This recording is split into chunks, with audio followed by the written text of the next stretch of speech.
Halo friend, balik lagi di channel Anak Laki. Masih dengan thumbnailnya yang busuk dan editannya yang burik. Gimana nih, pada aman gak puasanya? Aman lah ya, kan udah pada gede.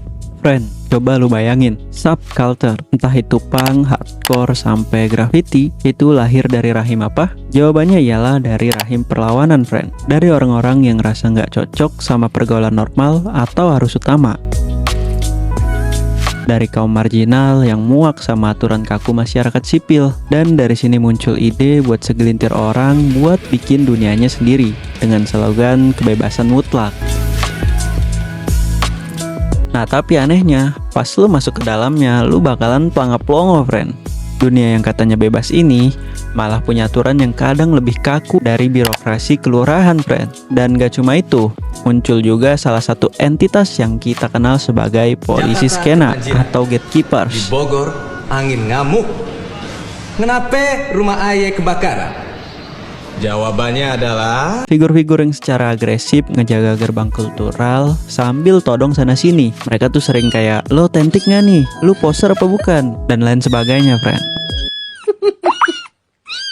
Hari ini kita bakal bedah tuntas anomali sosiologis pakai data yang bener-bener daging nih friend. Kita bakal lihat kenapa gatekeeping ini sebenarnya adalah pisau bermata dua. Di satu sisi dia adalah tameng pelindung, tapi di sisi lain dia bisa jadi tembok fasis yang cuma dipakai buat ngelindungin tahta khayalan segelintir abang-abangan yang egonya rapuh friend. Let's go in friend, kita nyelam. Oke, kita bahas dulu nih friend, dari sisi kenapa polisi skena itu ada. Nah, buat ngebahas itu kita harus kulik sedikit tentang kapitalisme nih friend. Kita nggak bisa tutup mata kalau kapitalisme itu punya kemampuan menyerap, merampas, atau nyaplok lah bahasa warung kopinya mah. Di dunia sosiologi ada istilah difusi dan defusi friend. Nah, jadi difusi itu pas gaya subkultur lo nyebar ke masyarakat luas lewat media global. Nah, itu tuh oke dan itu keren. Tapi masalahnya muncullah defusi. Nah, defusi ini adalah proses pencucian nilai politik friend. Identitas subculture yang harusnya berdarah-darah itu dicuci bersih, dikasih wewangian, biar apa? Biar aman dijual ke konsumen umum di mall-mall mewah friend. Lo harus ingat sejarah awal punk. Awalnya ini tuh resistensi dari kelas pekerja di Detroit sama New York. Pas nyampe ke London sama Malcolm McLaren lewat butik seksnya, punk malah digeser jadi tren high fashion. Nilai berontaknya tuh jadi sekedar juaran peniti, tindik, sama rambut mohawk doang friend. Kan kocak. Atau lihat nih kasusnya si Tracer, mendiang Jack Phelps. Gue panggilnya Jack aja ya, biar nggak belibet friend. Doi ini adalah gatekeepers paling galak di dunia skate. Kenapa begitu? Ya gimana nggak? Dia secara terbuka nolak selebritis pop kayak Justin Bieber atau Rihanna buat pakai logo Tracer. Kenapa? Ya karena buat Jack, logo itu bukan soal fashion, itu soal darah sama luka friend. Pas orang pakai logo itu tanpa pernah ngerasain jatuh dari papan, nilai historisnya tuh jadi murah dan kelihatan cuma sekedar fashion doang, nggak ada bobotnya lah. Yang paling edan ya kasusnya Nirvana sama Marc Jacobs. Bayangin, koleksi baju dari Bootleg Redux Grunge dijual seharga $200.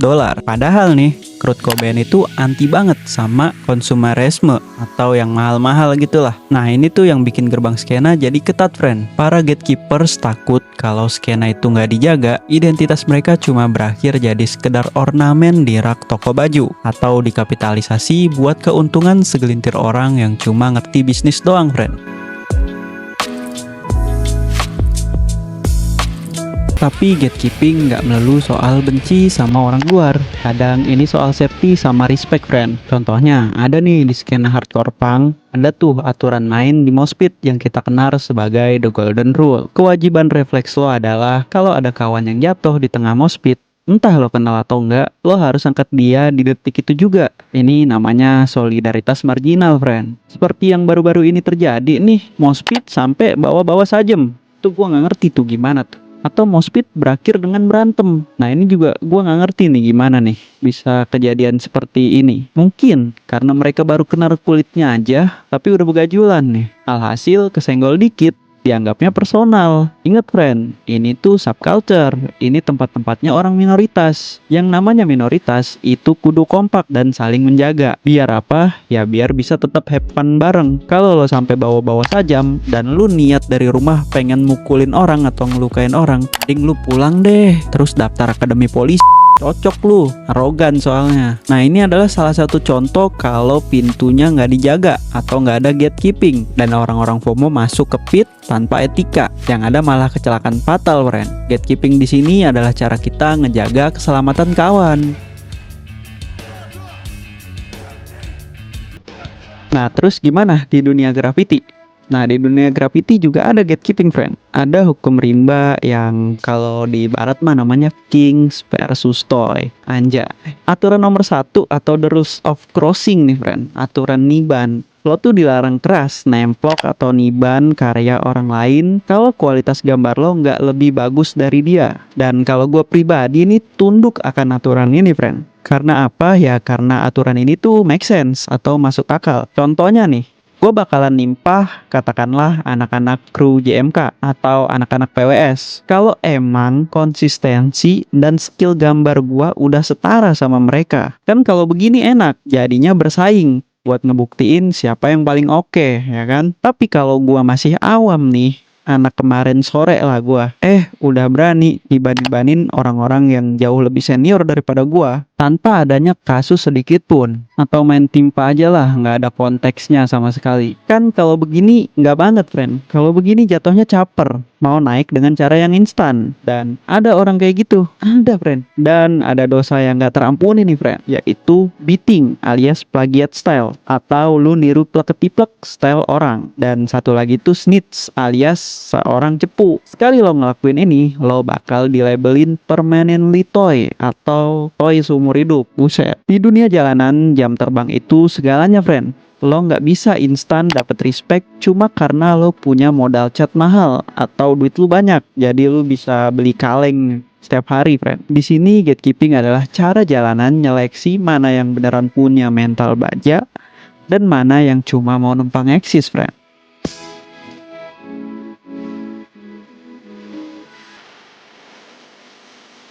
Nah, sekarang kita masuk ke sisi gelapnya nih, friend. Sisi dimana gatekeeping berubah jadi penyakit. Kita bedah pakai teori identitas sosial. Sering banget nih kejadian. Individu yang di dunia nyatanya nggak punya kuasa apa-apa, mungkin di kantor cuma jadi kacung atau di rumahnya cuma jadi babu tongkrongan, friend. Akhirnya doi ini ngambil harga diri dari eksklusivitas kelompoknya. Ini yang bikin muncul narsisme perbedaan kecil. Dan mereka tuh hobi banget ngehina kelompok yang nyaris identik cuma demi supremasi. Contohnya nih, anak death metal yang nganggep anak deathcore itu kastanya lebih rendah. Padahal yang kita sama-sama tahu, musik mereka tuh sama-sama berisik. Terus, di sini status lo tuh ditentuin sama subkultural kapital. Kalau di kasus ini contohnya ya kayak berapa banyak CD atau koleksi fisik langka yang lo punya tentang band ini. Dan kayak pertanyaan-pertanyaan, lu tau gak sih kaset demo band ini di bulan sekian atau di tanggal sekian? Dan masih banyak lagi, friend. Pokoknya beda scene, beda kasus. Tapi intinya tetap sama, yaitu subkultural kapital yang cuma menilai sesuatu dari sumber daya aja atau dari materi, friend.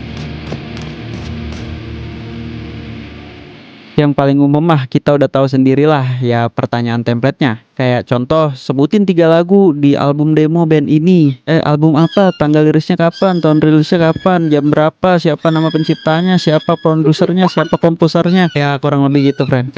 Dan kalau tujuannya buat have fun atau cuma konten doang sih masih bisa ditoleransi lah ya. Walaupun lebih baik jangan dilakuin sih karena itu apa ya? Cringe. Tapi kalau udah tujuannya cuma buat ngelucutin mental anak baru dan ngamanin tahta khayalan si senior, ini tuh bukan lagi soal jaga kultur, tapi ini soal power trip abang-abangan yang haus validasi, friend.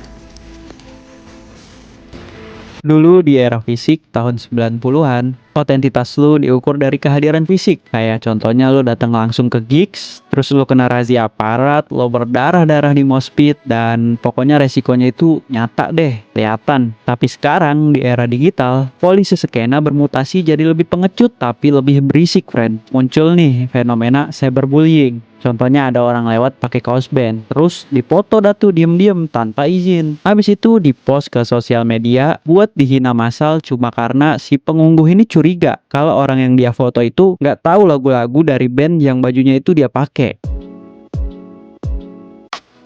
Udah gitu muncul juga algorithmic hoarding. Ada nih segelintir umat atau segelintir orang-orang yang sengaja ngerahasiain band underground keren biar dia tetap punya hak apa ya?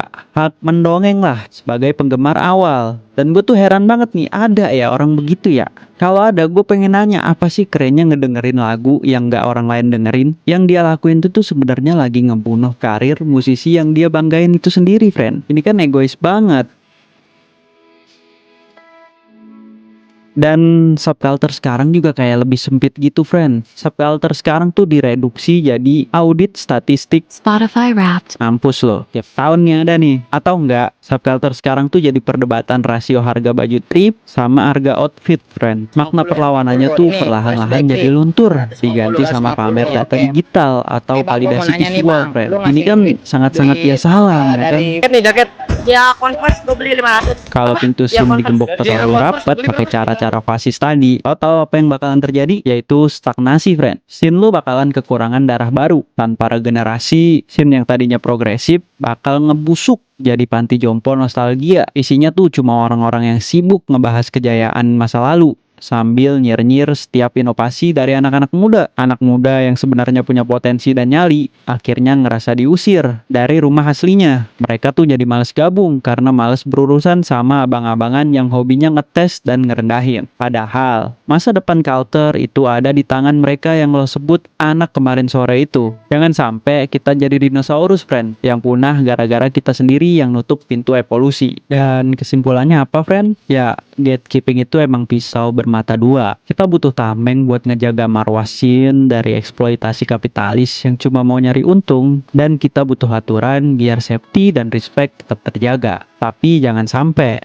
tameng itu lo ubah jadi tembok fasis buat ngemuasin ego lu sendiri. Solusi sederhana tapi berat yaitu keeping the value, not the people. Jadi prinsipnya jaga nilainya, jaga etikanya, tapi jangan tindas individunya. Kalau ada anak baru yang nyemplung ya baiknya sih dirangkul ya. Mereka lo kasih edukasi soal sejarahnya atau soal akar dari scene yang dia masukin. Contohnya ya kalau di graffiti lo kasih tahu dah tuh kenapa crossing itu dosa kalau nggak ada sebab. Kalau di hardcore ya lu tunjukin lah cara two step yang benar, terus cara respect sesama. Karena sejatinya, friend, senioritas itu adalah tentang ngasih jalan dan tongkat estafet, bukan tentang nutup jalan buat orang lain, friend. Sekarang coba lo lihat sekeliling tongkrongan lo. Abang-abangan lo di sana tuh lagi ngebangun jembatan generasi atau malah lagi sibuk jadi diktator kecil di kolam yang udah mau kering, friend. Drop pendapat lo di kolom komentar. Ayo, friend, kita diskusi dengan waras. Gue pamit dulu, friend. Stay raw,